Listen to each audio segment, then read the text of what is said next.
And I'm your host, BKP. Good morning from the office, North Georgia's only live online morning show. Now it's time to get back to some serious reporting here. Very serious reporting. Serious stuff here. You remember that party when the police showed up and they said, you know, have you been drinking? And you say, no, I don't drink. And they say, well, empty your pockets. They say, well, what is this? I said, I told you I don't drink. Nobody caught on to that. Okay. Anyhow, control booth is quiet. Nobody catches on to that one, huh? That one's just going to bypass everybody. I'll just leave it alone. You don't understand that one, do you? Empty your pockets. Okay. Here, put this up. Now, I don't want to stay on this because anytime, put me too. Me too. Me too. All right? So, it's a picture of 4 Democrat lady senators. And Meet the Press did a segment called Me Too. Hashtag Me Too. So to my far left is Elizabeth Warren. So Pocahontas, right? She talks about the time when she went into the professor's office and she was a junior professor and he lunged at her. Okay.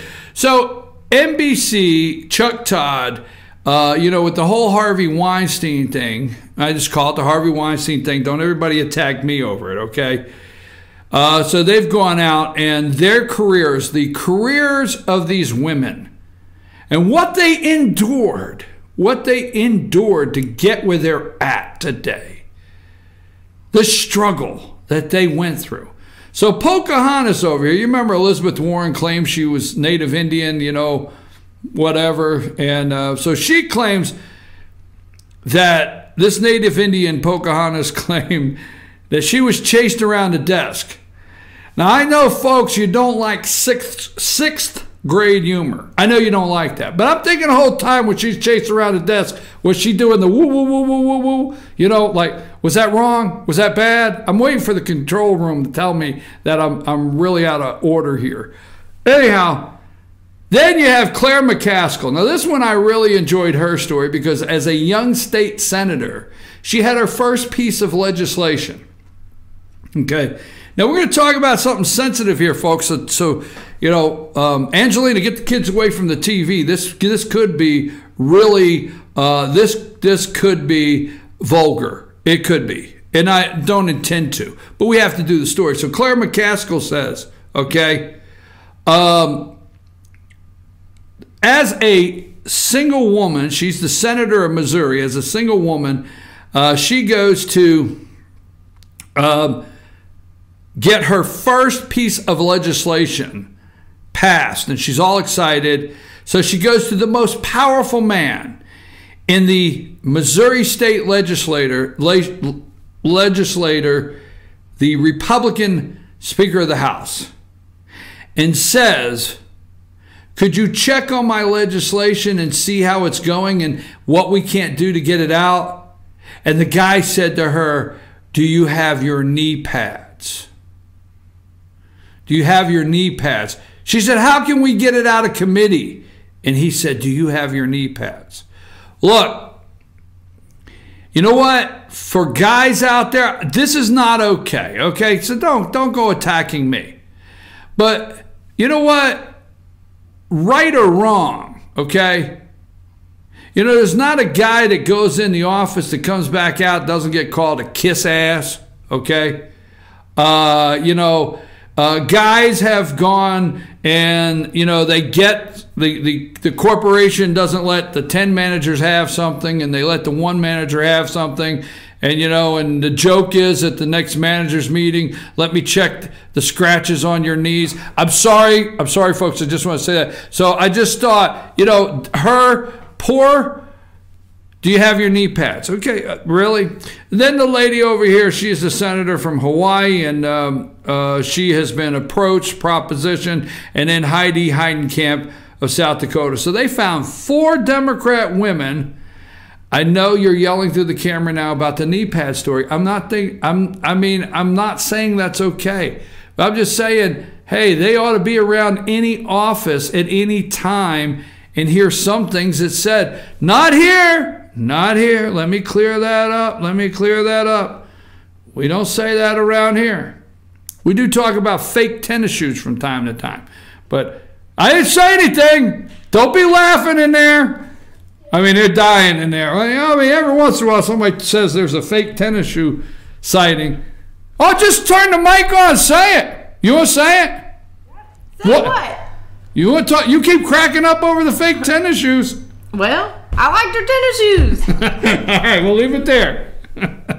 So, you'll never know, folks. And then, but these women, they found these 4 women that have been harassed and propositioned and chased around the desk, but they made it as Democrats. They made it through it all. Now, I only have one thing. I wish after this they would have discussed how they're so glad they're not serving with low-life garbage like Chris Dodd. Remember Chris Dodd from Dodd-Frank? Okay? I wish these 4 Democrat women would have discussed how they are so happy that they don't have to serve in the Senate with low-life garbage like Chris Dodd from Connecticut or low-life garbage like Ted Kennedy, okay, from Massachusetts. You know, for those that don't like it and very sensitive, and for Angelina that may be think this is very vulgar, it is. Because let me tell you what Chris Dodd and Ted Kennedy did. They took a poor waitress, okay? They called it a waitress sandwich and basically raped the girl in a restaurant one night drunk. So I am glad these 4 female senators came up to tell their story about what happened to them.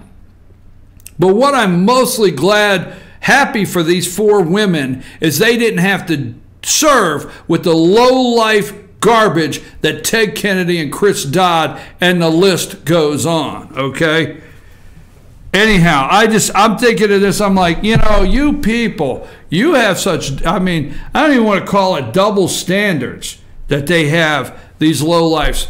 Every time something happens, I think about Chris Dodd and Ted Kennedy and that waitress up there, you know, maybe Claire McCaskill, she was getting a bigger tip.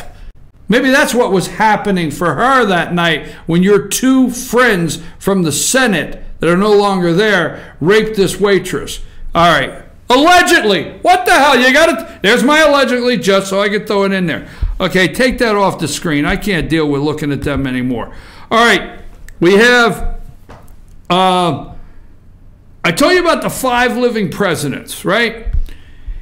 And we have George W. Bush. Now, they're all bent out of shape this morning because that's all you hear is Steve Bannon and how he went after George W. Bush. Okay, here's another thing I need to look in the camera and say.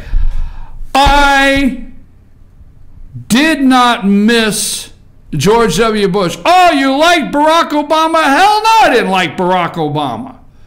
I did not, and was not a George W. Bush fan. So that's my question this morning. Are you a George W. Bush Republican? Would you vote for a candidate? Get this straight and listen. Would you vote for a candidate like George W. Bush again? Are we ever going to see that president again? I certainly hope not.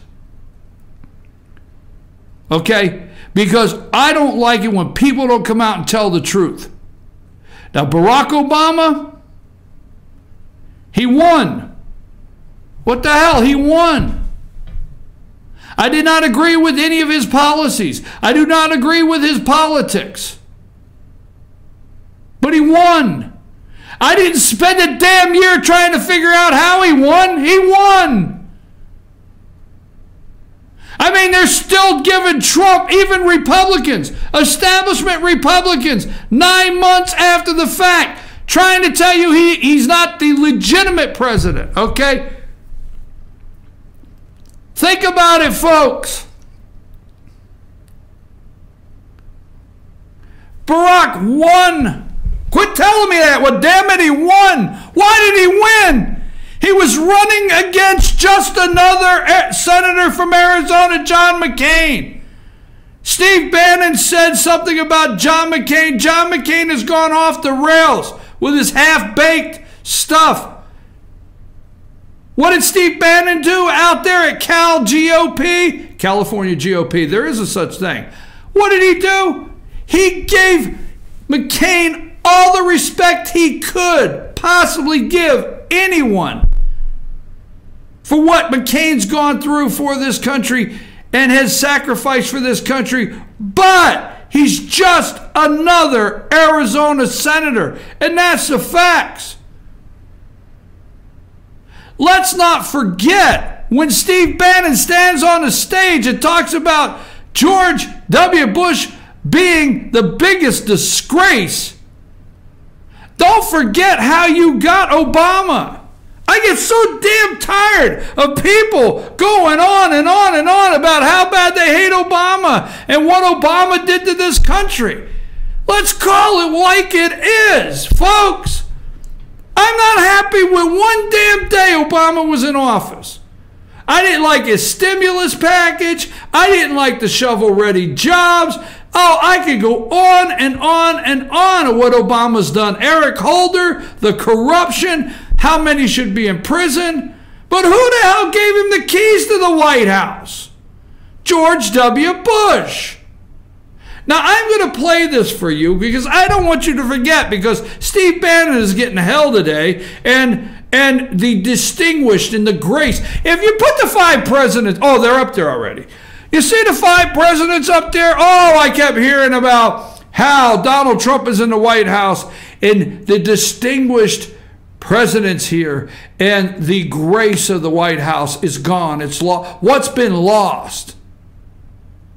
And then Scarborough had the nerve to say, well, look at this from 1976 to 2017. Look at this error. There's a president missing. And he says, this is how we won the Cold War. No, this is how we won the Cold War. Ronald Reagan, he had the nerve. Remember? People were scared to death. Reagan got up at Reykjavik. Remember? He left Gorbachev sitting. He said, I'm going home. Period. Call me when you're ready. He got up and left. One of my favorite moments in political history is when Ronald Reagan was at Reykjavik with Gorbachev, the USSR, Gorbachev, and he got up and left. The world was shaking in his boots. The globalists were shaking in their boots. Ronald Reagan, Mr. Gorbachev, tear it out. He's the reason, not these people here.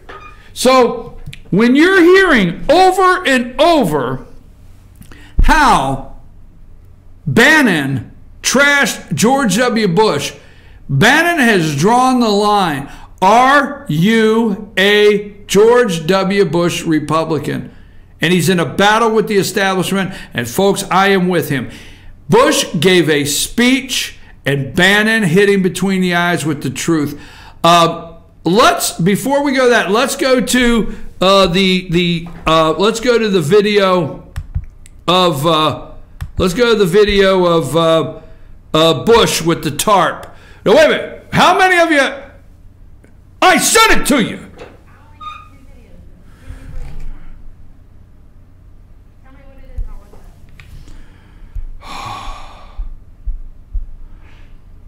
All right, hold on.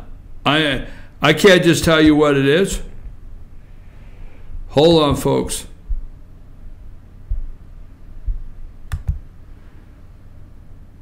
All right. I don't know which one this is. Hang on. I'm going to send this to you, okay?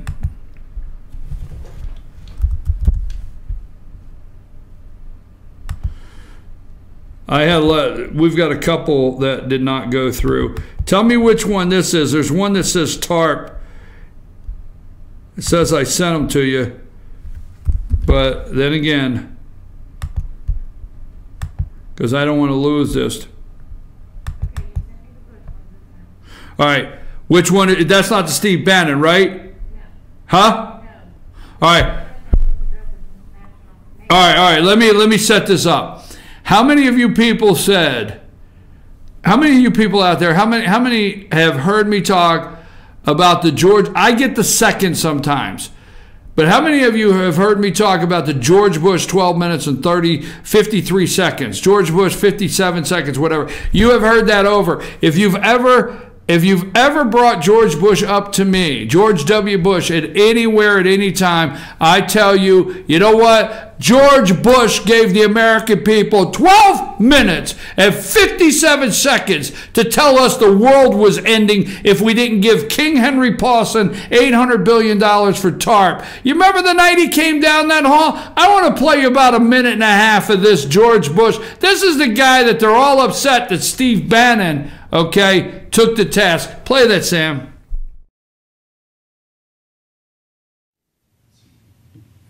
Good evening. This is an extraordinary period for America's economy. Over the past few weeks, many Americans have felt anxiety about their finances and their future. I understand their worry and their frustration. We've seen triple-digit swings in the stock market. Major financial institutions have teetered on the edge of collapse, and some have failed.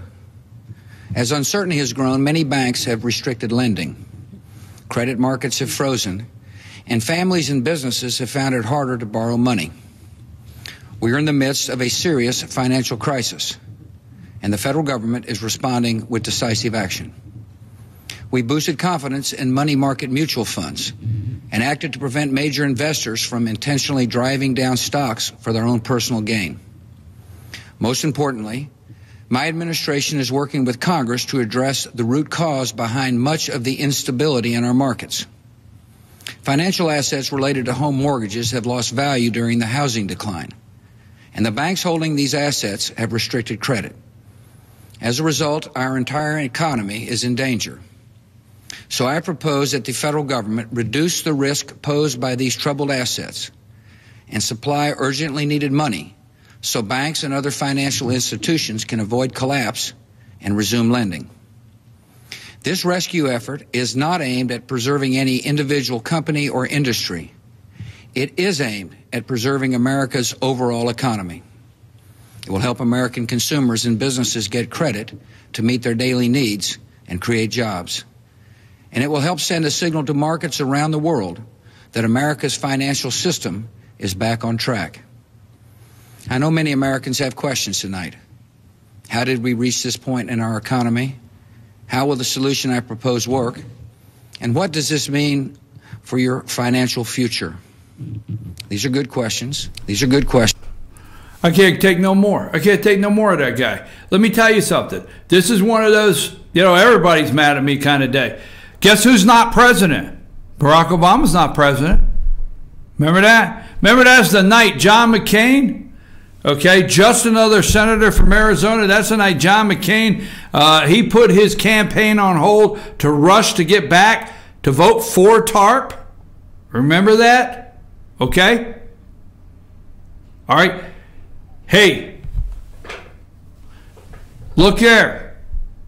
The night that man went down the hall, he was only 3 months from leaving the Oval Office. He had it for 8 years. Tell the truth, America. When you say Barack Obama doubled the national debt, yeah, true, okay? But guess what? That man right there, oh, he set that fire well on its way. Hey, you just don't have to like me at all when this is over. But that man I just put up, George H. Bush, oh, he lit that candle. Well, there was a national debt before George H. Bush. The debt went up through Ronald Reagan. Okay, we can argue that all day. But that man right there really lit that national debt, candle.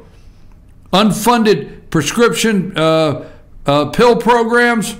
I'm just telling you, That man lit the candle. And I do no, I can't stand when George. I'm not going to hate him. No, I don't say hate anybody. But don't forget that night he's president of the United States, not Barack Obama. Don't forget that man is the one that handed the keys over to Barack. Okay, that's right. And he handed the keys over. That man right there. So now, Steve Bannon, did you get that video now? Okay, this one here, this is what Steve Bannon says out at Cal GOP, all right, that everybody's spinning their heads off. And I want to know who you are this morning. Are you a establishment Republican? What are you? Go ahead and play the Steve Bannon clip.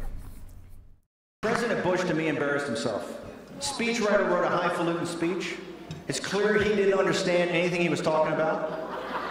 He equates the Industrial Revolution, the Agricultural Revolution, globalization. He has no earthly idea whether he's coming or going. Just like it was when he was President of the United States.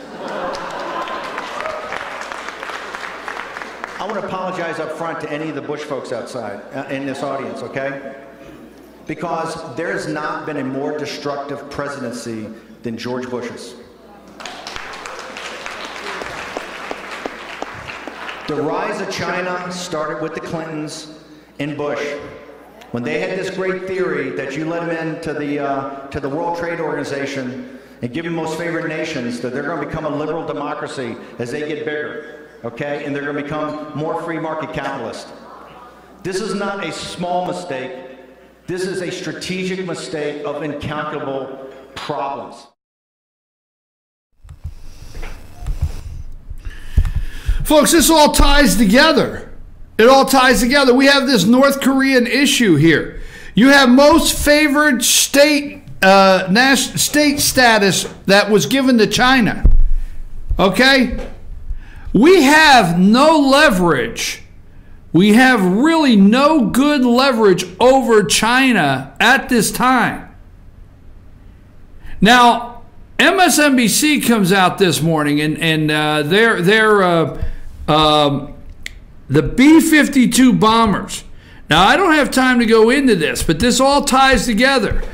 We have it's been since 1970 something that or when it's no 27 years. I think it's been 27 years. I don't have the exact date, but we've got 20 some years since we've actually had our B-52 set up to activate within 24 hours.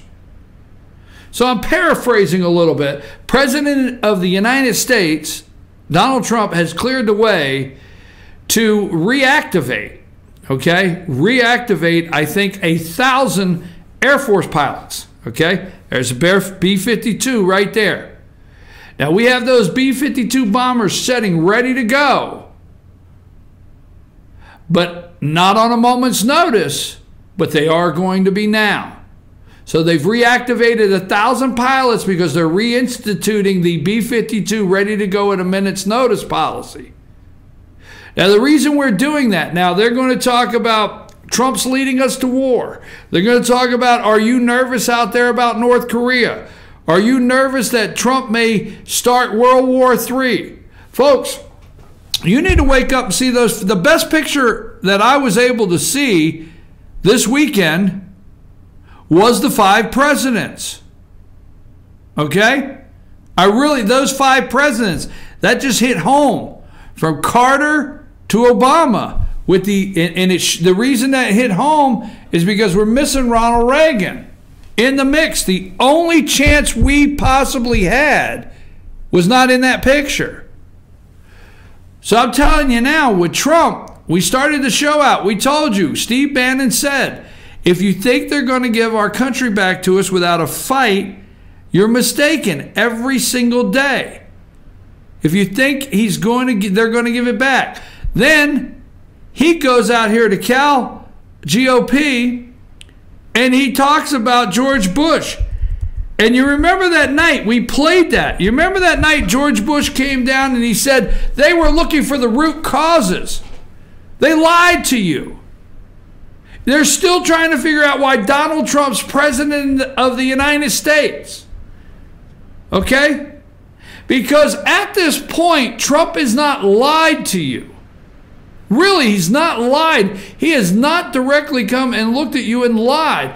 They say, they've done, New York Times has done a whole sheet on Trump's top 100 lies. It hasn't happened. It hasn't happened. Troubled assets. Remember that night George Bush told us about troubled assets? Rescue effort. Providing funding to stabilize our markets. Create. The reason I want to bring this up, they will create the disaster. They will create the problem and then save us from it. And you wonder today why, like myself, many Americans out there have had it. Because we know for far too long how many disasters that this government has created to manipulate the people, you and I, into feeling great about the way they have saved us, helped us. And I think the American people just don't want the government's help like they used to. I don't think they want it anymore. I don't think they do. I truly feel they're ready to move on without the government's help. I feel there's a group out there, maybe they're the white supremacists, and I say that jokingly. It's really not a joke, but I say it jokingly because seriously, what they're doing now is trying to label us. Look, there's a lot of speculation around Steve Bannon, okay? A lot of speculation. I'm going to leave with this because I've got a couple notes I want to finish my show up with. But when Steve Bannon talks about globalization, he has my ear, okay? And when he says the most destructive presidency was George W. Bush, he has my ear. So Steve Bannon will never be Andrew Breitbart to me. But Steve Bannon is here today. And I tell you what, I played the clip earlier. You know, Donald Trump likes to live in the movies. I think he does. I think he's watched The Godfather. So let me just say this. I think when when Donald Trump claims he and McConnell are closer than ever before, despite Bannon's primary war. This is the quote from the president. Get that clip ready. I think it's important we go twice. Okay? Put that back. There's President Donald Trump, Mitch McConnell. And we're going to play this clip because here is the quote from the president. And then right after I give the quote, go to this clip. President Donald Trump said Monday he feels closer than ever before to Senate Majority Leader Mitch McConnell, a man he publicly criticized for handling GOP agenda on whom the president is relying to get a legislative accomplishment in his first team, closer than ever before. Why would Donald say that? Play that clip. What the hell? The one where it's if, holy smokes.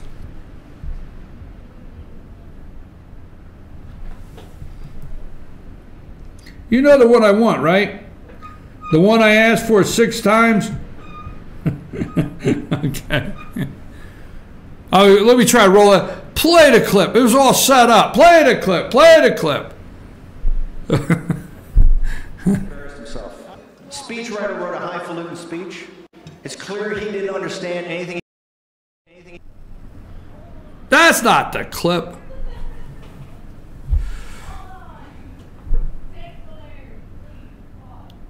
You just killed my whole dramatic ending.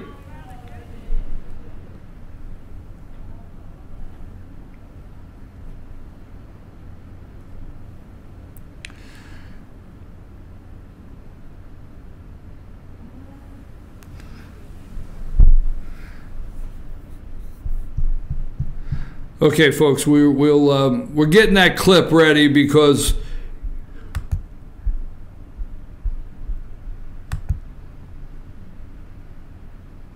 Things happen. The computer has, where it's pouring the rain up here in North Georgia.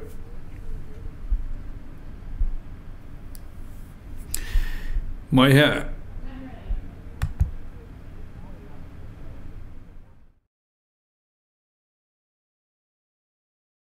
The reason Reince and I are good partners is that we can disagree. It's not only not going to get better, it's going to get worse every day in the media. And here's why. But by the way, the internal logic makes sense. They're corporatist, globalist media that are adamantly opposed to an economic nationalist agenda like Donald Trump has. President Trump really laid this out, as Reince said, many years ago at CPAC. It's really CPAC that have really originally gave him the springboard. It's the first time at Breitbart we started seeing him and saw how people, his speeches resonated with people. And then he would go out to these smaller town halls later, and really he got traction with the same message he's bringing today. Here's why it's going to get worse, because he's going to continue to press his agenda. And as economic conditions get better, as more jobs get better, they're going to continue to fight. If you think they're going to give you your country back without a fight, you are sadly mistaken.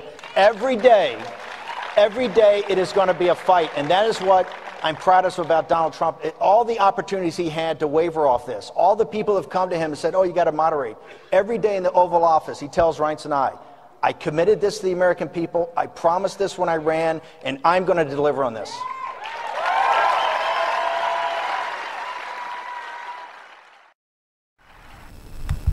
Folks, you may not like that I continue to play that.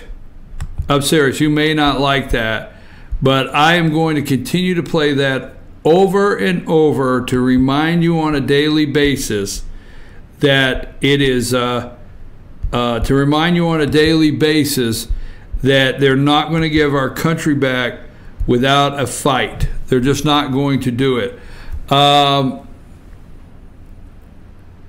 What is this? Let's take a brief break. We're going to come back. We're going to talk about the Apple Festival. We're going to talk about an upcoming event for the Humane Society in Firefly Music. Have you been to one of their Firefly Music concerts? We're going to talk about that.